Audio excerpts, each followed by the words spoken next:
حضرت عائشہ رضی اللہ تعالیٰ عنہا سے روایت ہے کہ جب رسول کریم صلی اللہ علیہ وآلہ وسلم بیمار ہوئے اور آپ کی بیماری زیادہ ہو گئی تو آپ صلی اللہ علیہ وآلہ وسلم نے اپنی دوسری بیویوں سے اس بات کی اجازت لے لی کہ آپ کی تیمارداری میرے ہی گھر کی جائے۔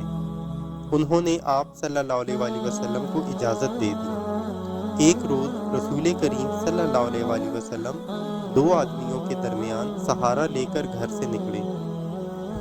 آپ صلی اللہ علیہ وآلہ وسلم کے پاؤں کمزوری کی وجہ سے زمین پر گھسٹتے جاتے تھے۔ حضرت عباس رضی اللہ تعالی عنہ اور ایک آدمی کے درمیان آپ صلی اللہ علیہ وآلہ وسلم باہر نکلے تھے۔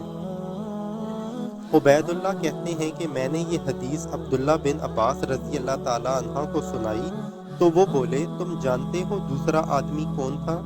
میں نے عرض کیا کہ نہیں۔ کہنے لگے وہ حضرت علی رضی اللہ تعالیٰ عنہ تھے۔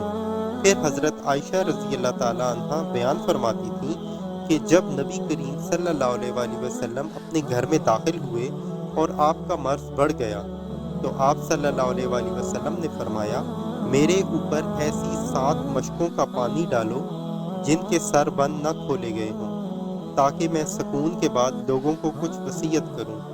چنانچہ آپ صلی اللہ علیہ وآلہ وسلم کو حضرت حفصہ رسول اللہ صلی اللہ علیہ وآلہ وسلم کی دوسری بیوی کے لگن میں جو تانبے کا تھا بٹھا دیا گیا، اور ہم نے آپ صلی اللہ علیہ وآلہ وسلم پر ان مشکوں سے پانی بہانا شروع کیا۔ جب آپ صلی اللہ علیہ وآلہ وسلم ہم کو اشارہ فرمانے لگے کہ بس اب تم نے اپنا کام پورا کر دیا، تو اس کے بعد آپ صلی اللہ علیہ وآلہ وسلم لوگوں کے پاس باہر تشریف لے گئے۔ صحیح بخاری حدیث نمبر 198۔